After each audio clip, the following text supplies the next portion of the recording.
So Who cares? So if I come to you right now, let's go back. You're a mortgage broker in Long Island. I meet you in a diner, which is you call your office. The Imperial Diner in Freeport. Absolutely phenomenal. Yeah, you go. We got to make it real. Yeah. So it's the Imperial Diner in Freeport on Merrick Road. Yeah, you say meet me at the office, and I hear you hang up. We'll spill hot coffee on you by mistake and look at you and go. Yeah. And when you tell me to meet you at your office, I hear the clang of a payphone when you hang up. Yeah. And so I meet you at your office. I come in. I say, hey, how you doing? Nice to meet you, Mr. Dillon. Me and my wife just got married. I'm a comedian. I saved up about $80K. She wants to live. We're having a baby. She wants to live on the island. Mr. Pop, I'm very glad. Can I get a loan? Not only can you get a loan, but let me tell you something. Yeah. How much of that $80K are you prepared to spend on the property? I don't know, Mr. Dillon. I'm a pretty conservative guy. I saved every single dollar from my more recent shows. How much are you prepared to spend? Hold on, let me go into Maurice's brain. No. Of that $80,000, how much would you like to spend? Are you willing to spend all of it?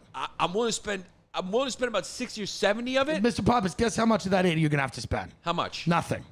What? Nothing. You're not gonna spend anything because let me explain something to you. Sit down.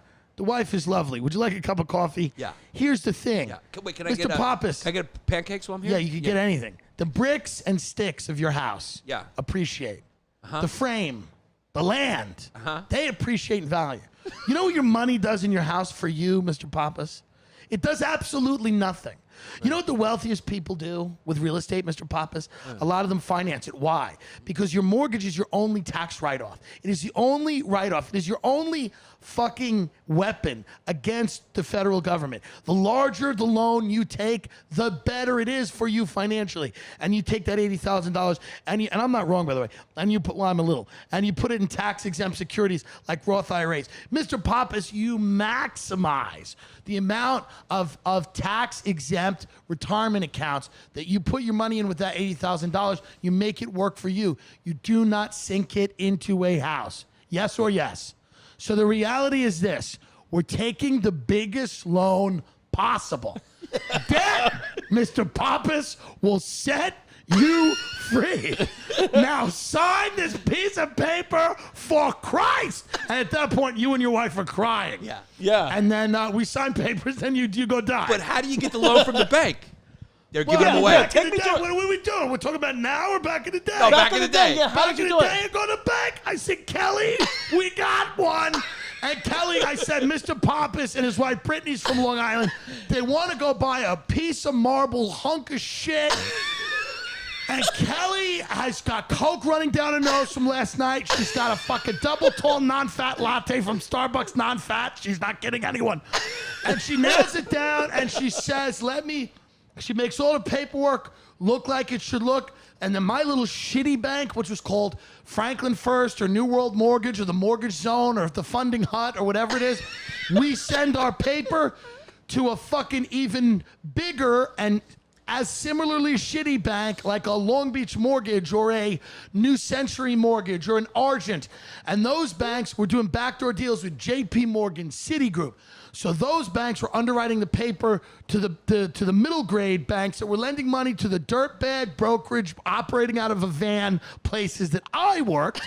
Okay? Right. So when this all, you ever played a game of hot potato? Yeah, it's an orgy, yeah. So when everything goes wrong, You pass it around. we're passing it around. Yeah. And then by the time you sign your mortgage, by the time you get your first bill, because the other benefit, Mr. Pop, is you don't pay for 2 months. Right. For 2 months, you don't pay. But That's are you two- sure I'm going to be able to afford this mortgage? My stand-up comedy career is up and down. Mr. Pappas, I have watched your stuff. I think you're a genius. Thank you. And I think you're an absolute genius. And I will tell you this right now.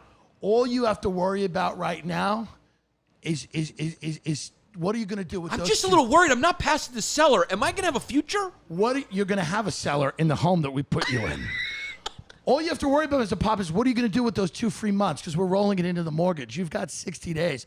I would take a little vacation with this lovely lady. Are you serious? 2 Because I was concerned I even had enough for the mortgage before this. 2 free months. What? Yeah, that's Well, right. you're saying free. Am I going to have to pay at some point for this down the line? We're rolling it into the mortgage, which, again, we talked about. It just increases your tax deduction.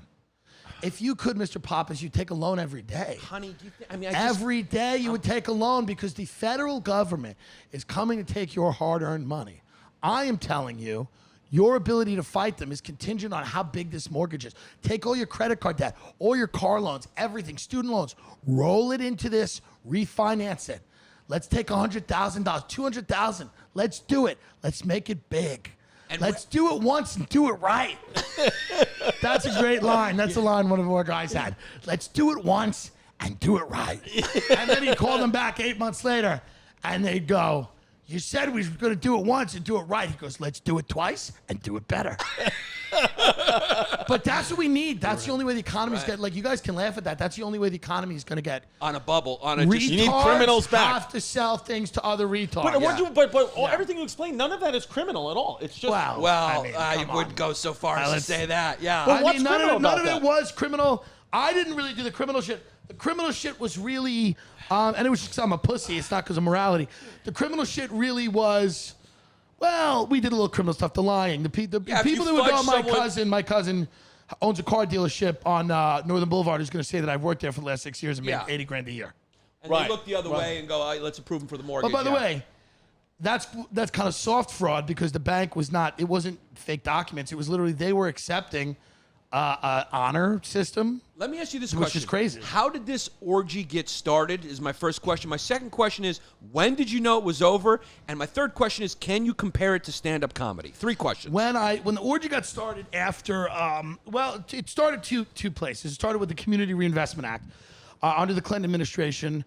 A lot of things that end up being very bad start with good, positive things. And like, basically, people were saying you got to start expanding. Like communism. Right. You got to start expanding lending in minority communities and low-income communities. You got to expand opportunities to credit. People need to be able to finance things, get into the American system. They don't have that opportunity. They're denied by banks all the time. We need to stop that. So Community Reinvestment Act planted the seeds in the heads of Wall Street people and financial industry executives that they needed to come up with products that allowed them to lend to traditionally riskier borrowers that might have had less income, less credit, less whatever. And so what then happened was after 9/11, the economy was in a recession, and Alan Greenspan, they cut rates, Fed cut rates, and then the party started where it was like. Now it was like, hey, get in. Let's kickstart the economy by selling some loans. Yeah, we got to get some houses going on. And then it was a real estate boom, a construction boom, all of these exotic financial products that allowed you to pay 1 or 2%, like a credit card that's on minimum the way again. payment. That's on the way. Sure, some version of that will be on the way. Yeah. Those financial products were then bundled up and sold to investment funds. And then people, and we're so interconnected, what really fucked everything was like people's pensions were tied into these funds that were wrapped up with very toxic assets, which was the term, which was bad mortgages. Mortgages given to people that had no ability to repay them. And that's the mortgage-backed security, which was invented by a guy named Lou Ranieri, who's profiled in The Big Short. That was when they decided that mortgages should be traded and sold between banks and investment institutions like stocks. Your bank used to hold your mortgage. So early on, you would go to a mortgage bank and you would have the bank. I mean, so many scenes in old movies are a guy arguing with the banker. It's been rough this month. It's the banker that gave him the mortgage. He knew the guy. It was a very localized thing. I know him. I know his farm. I've been to his farm. I know what he brings in. And then everything got very global, where like I would give you a mortgage and sell it to Giannis, and then Giannis would sell it to Pimp, and then Pimp would sell it to Schultz, and then Schultz would sell Chase would sell your mortgage to Fannie Mae or something. Yeah. Fannie Mae and Freddie Mac are GSEs. They're government-sponsored entities, meaning they're not technically government-controlled, but they're government-sponsored, meaning the government. Fannie Mae and Freddie Mac are essentially why we have, some stability in the mortgage market, meaning that they back the loans. They, not explicitly, but they ensure that these loans are good, and they protect banks who issue these loans. And Fannie Mae and Freddie Mac are, one of the reasons we have a 30-year mortgage. You have a stability over 30 years as a financial instrument. That's kind of unheard of, and it's not common everywhere in the world. It's very uncommon. I mean, a lot of places there's only 10-year notes. A 30-year fixed note is a financial They product. want you working your This whole is life why, to like pay the it back. libertarians and stuff, when they start talking about like, oh, the government's always been involved in everything. Yeah. The government's allowed all of this to happen. So this idea that like you can uncouple from the government is just not realistic. It might have been. I'll give them this. It might have been better to not have the government do all of these things. Sure, academically, great, but the reality is, even just looking at the mortgage market, the reason and the real great book, if anyone has an interest in this, is written by Bethany McLean, and it's called "All the Devils Are Here." And it's about it's from a great Shakespeare play. All the devils are here. Bethany McLean also wrote one of the most influential articles. She's a reporter for Fortune, and she wrote one of the most influential articles that's ever been written in finance, and it was called "How Does Enron Make Its Money?" And it was the first article that kind of pierced the facade of the Enron Corporation. So that book, All the Devils Are Here, is about what it's you're about saying. the mortgage crisis. Depends on who you blame more. Here's what it is. Was it more predatory lending? It's like Joan Rivers said on that episode of Louie, know when you're lucky. Yeah. Know when you're lucky. There's this idea and our economy is built on this model of perpetual growth. Right. Everything's got to be bigger and bigger and bigger. The house has got to be America, bigger. yeah. The pool's got to be deeper. The yard has got to be bigger. The debt has got to be bigger. You got to know when to hand. You got to know when to. You got to know when to cash in. It's the disease of more. Right. The disease of more. Right. And it was those Wall Street guys weren't poor before they started slinging these things. They weren't poor. But they got, in the last 10 to 15, 20 years, people in that line of work have gotten astronomically wealthy. Sure. A level of wealthy that most people don't understand. I'm talking about many of them are earning $1 billion in a calendar year or over $100 million in a calendar year. Right. Not 30 million, not $1 million a month, not $2 million a month, not $5 million a month. We're talking in cases 20, 30 million dollars a month. The guys at the top of those institutions, they've become so fucking like dislocated from this. There is a real fucking problem with that type of money. So on the deepest level, it was the disease of more on the side of those who were getting the loans and on the side of people who were giving the loans. Correct. Right. It's Gotcha. all across the board. It's the American dreams. And I knew it was over when I was in a diner. In the same diner, I said to the waiter, I said, hey, my order at the diner is always mozzarella sticks. Also, I'd like a grilled cheese with turkey because I'm turning over a new leaf. And then I asked the waitress, where's the closest Carvel? Yeah. Grilled cheese with turkey and tomato. I'm turning over a new leaf. I didn't say bacon. I said turkey. Now, let me ask you a question. If bacon goes in a sandwich with the turkey, coleslaw, French fries, lightly cooked. But don't burn them. Don't give me the excuse that people aren't paying attention in there.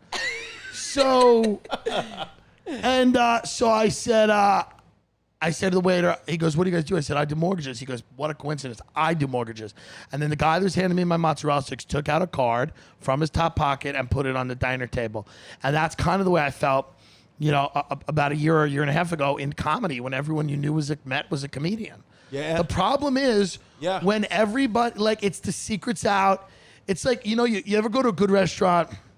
So that's when you knew it was over, when everyone was getting in. Yeah, well, you ever when go to it got oversaturated. Let me use a food example, which I don't talk about food a lot. You go to a good restaurant, it's great. Then you cruise by it on a Saturday night, and it's jammed.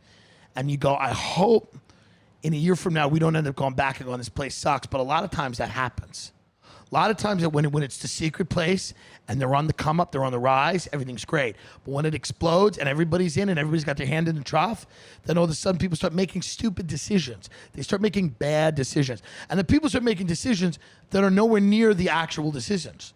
Which is why communism and all these isms don't work, is because people are making decisions from 30,000 feet about disciplines they have no fucking idea about how they actually work.